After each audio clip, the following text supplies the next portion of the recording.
میرا first experience ہے، video اچھی نہیں بن رہی ہے مگر مجھے اپنی بات پوری کرنی ہے، تھوڑی سی ضدی سی۔ میرا بیسک ٹاپک آج کا یہ تھا کہ سوتیلی مائیں دیکھیں، جب میری شادی ہوئی تھی تو میرے ہسبینڈ کی 2 بیٹیاں جوان تھیں جن کی شادیاں ہو چکی تھیں، ٹھیک ہے، اور ان کی فرسٹ وائف کی ڈیتھ ہو چکی تھی۔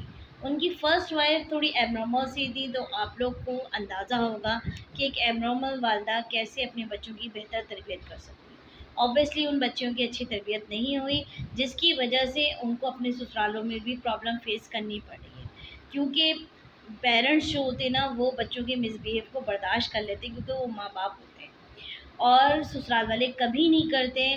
اس لیے بہتر ہے کہ بچیوں کو، اسپیشلی بچیوں کو، میں یہ نہیں کہہ رہی ہوں کہ وہ ظلم سہنے کی تربیت دیں، مگر یہ ضرور کریں کہ وہ خاموش رہیں۔ بڑوں کے آگے زبان چلانی ہی نہیں ہے، منہ کے اندر آپ کے ہے ہی نہیں، یہ آپ ان کی گھٹی میں بچپن سے ڈالیں کہ کرے نہیں، بھلے آپ بڑوں کی بات، وہ شاید آپ کی ساس سب سے ناجائز بولی ہو، ڈبل ڈبل کام کرا رہی ہو، ایکسیٹرا ایکسیٹرا، 10 طرح کے مسئلے مسائل ہوتے ہیں، بیڈ بائٹنگ ہوتی ہے، پلاٹنگ ہو رہی ہوتی ہے بہو کے خلاف، وہ سب کچھ صحیح ہے۔ آپ اپنا 100 کا پیپر پراپر وے میں دیں گے، اللہ ان سے خود پوچھے گا۔ آرگیومنٹ نہیں کریں شوہر کی ماں کے آگے، بہنوں، بڑی بہنوں کے آگے منہ پہ چڑھ کر نہیں کھڑے، اس کے بڑے بھائی کے آگے منہ پہ چڑھ کر نہیں کھڑے۔ ہاں، اگر چھوٹی نند آپ کے منہ پہ آئے تو پھر آپ اس کو صحیح سے عزت افزائی کر دیں، چھوٹا دیور آپ کے منہ پہ آئے آپ ظلم نہیں سہیں، مگر کسی بھی بڑے کے آگے سر نہیں اٹھانا ہے، بھلے چاہے آپ ان کی بات مانے نہ مانے، مگر جواب نہیں دینا ہے۔ یہ اپنی بچیوں کی بہترین تربیت کریں۔ اوبیسلی جو میری بیٹیوں کی نہیں ہوئی ہے تو میں نے ان کو ان کے حال پہ چھوڑ دیا، انہوں نے مجھے ایکسیپٹ نہیں کیا، میں کوئی اتنی اچھی نہیں ہوں، مجھے اللہ کیا جواب دینا ہے۔ میں نے بھی ان کو یہ ثابت کرنے کی کوشش نہیں کی کہ میں تمہاری سوتیلی نہیں، سگی ماں ہوں۔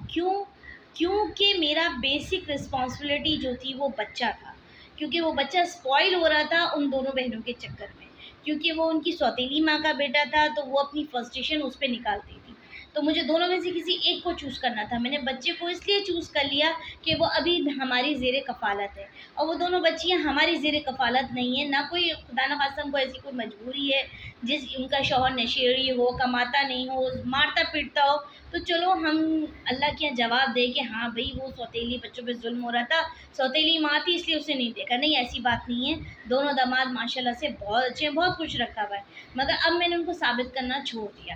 اب میرا بیسک فوکس میرا بیٹا محمد حیدر علی شاہ ہے، جس کی میں اچھی سے اچھی تربیت کرنا چاہ رہی ہوں۔ آپ ابھی اسے ملیں گے تو آپ حیران ہو جائیں گے کہ یہ وہی حیدر ہے، پرانے ریلیٹو جو تھے ان کے، وہ سب خود حیران ہو جاتے ہیں کہ کون سے جنگلی بچے کو قابو کر لیا۔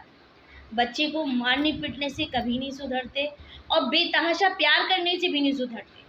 آپ موٹیویشن کے ساتھ چلیں، میانہ روی کے ساتھ رویہ رکھیں، جہاں غلطی ہو بچے کو احساس دلائیں کہ بیٹا آپ کی یہ غلطی تھی اس لیے آپ کو پٹائی ہوئی۔ اور آپ کے دیگر بھائی بہن، میں انمیرڈ تھی جب میری شادی ہوئی تھی، تو میرے بھتیجا بھتیجی ہیں، جب ان کی پٹائی ہوتی ہے تو میں کبھی بھی اپنے بچے کو نہیں مارتی، مگر جب میرا بچہ غلطی کرتا ہے میں صرف پرٹیکولر اس کی غلطی پہ اس کو پنش کرتی ہوں۔ 80% مائیں ایسا کرتی ہیں کہ اگر وہ چھوٹے بھائی بہن کو ماری ہے تو بڑے بھائی بہن کو بھی ایک ہاتھ 2 ہاتھ لگا دیتی ہیں، بڑے بھائی بہن کو ماری ہے تو چھوٹے بھائی بہن کو بھی ہاتھ لگا دیتی ہیں۔ اب بچے کو ایک تمیز ختم ہو جاتی ہے کہ اس نے کب غلطی کی ہے، کب اس کو سزا ملنی چاہیے تھی، کب وہ بھائی بہن شور مچا، چلو ہم بھی مجالے، پٹنا تو سب کو ہی ہے۔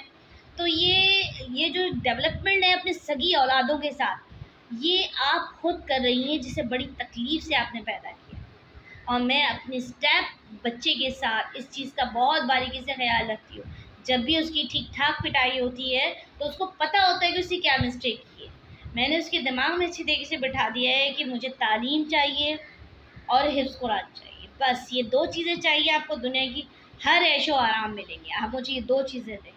اور وہ اس میں ماشاءاللہ بہت ایفرٹ بھی کر رہا ہے، میرا 5 سال کا بچہ اب ماشاءاللہ سے 5 سال کا ہو گیا ہے، اور بہت زیادہ جینیس ہے، اللہ میں اس کو نظر بد سے بچائے۔ آپ سب کی دعاؤں کی تمنا ہے مجھے کہ میرا بچہ حفظ قرآن کر لے۔ میری زندگی کی سب سے بڑی خواہش ہے کہ جب میں اس کی ماں سے ملوں تو بہت فخر سے سر اٹھا کر ملوں کہ یہ اپنی ماں کے لیے قرآن شریف پڑھ کر ایصال ثواب پہنچائے اور روز اپنی ماں کی قبر پہ جائے۔ میری شدید ترین خواہش ہے، آپ سب کی دعاؤں کی طلبگار ہوں، مگر خدا را اپنے بچوں پہ ظلم کرنا بند کر دے۔ نہ آپ سب نفسیاتی ہو چکی ہیں، آپ کو اندازہ ہی نہیں ہو رہا. ہر ایک نفسیاتی، ہم پاگل خانے میں جاتے ہیں، بال نوچنے والی عورت پاگل نہیں ہوتی، ہر لیول کی پاگل ہوتی ہے. ایکچولی میں بھی پاگل ہوں. میں بیسکلی اس ٹائپ کی پاگل ہوں کہ مجھے بہت زیادہ ہائیجین کانشیس ہوں. ٹماٹر بھی واش ہونے چاہیے، ٹماٹر کاٹ لیا تو پیاز کاٹنے کے لیے ہینڈ واش ہونے چاہیے، پیاز واش ہونی چاہیے، پھر میں کٹنگ کروں گی. یہ ایک طرح کا ہمارا پاگل پن ہے جسے ہم کنسیڈر نہیں کرتے. ہم کہتے ہیں نہیں نہیں ہم تو کوئی پاگل نہیں ہے، نارمل ہے. نہیں نہیں، ہم سب پاگل ہیں.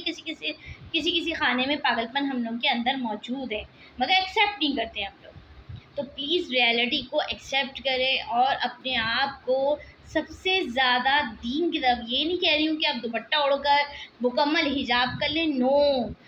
صرف فرض نمازیں پڑھیں، 12 رکعت، 8 رکعت، 7 رکعت، 17 رکعتیں پڑھنے کے لیے اللہ تعالی نے اس وقت حکم دیا ہے جب آپ بیسک سے نہ ہٹیں. ہم بیسک سے ہٹ چکے ہیں. ہم کہتے ہیں یار اتنا ٹائم تو بچا نہیں، مارکیٹ جانا ہے مجھے، میں یہ 17 رکعتیں کیسے پڑھوں؟ ابھی واپس آ کر پڑھ لوں گی. اب میں مارکیٹ میں اتنی تھک چکی ہوں کہ میں وہ 17 رکعتیں نہیں پڑھتی ہوں. چلو وہ فرض بھی چلا گیا، 4 فرض 3 وتر پڑھ کر میں سو جاتی. نہیں.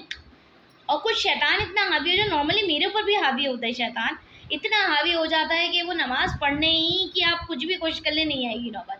مگر ایٹ لیسٹ شیطان کو بھی چکمہ دیں. ہزاروں کاموں میں تو ہم چکمہ دیتے ہیں، دماغ کا استعمال کرتے ہیں. ارے فرض سے تو سٹارٹ کریں، شروعات تو کریں. السلام علیکم. اگر میری ویڈیو پسند آئے تو شیئر کیجیے گا اور لائک کیجیے گا.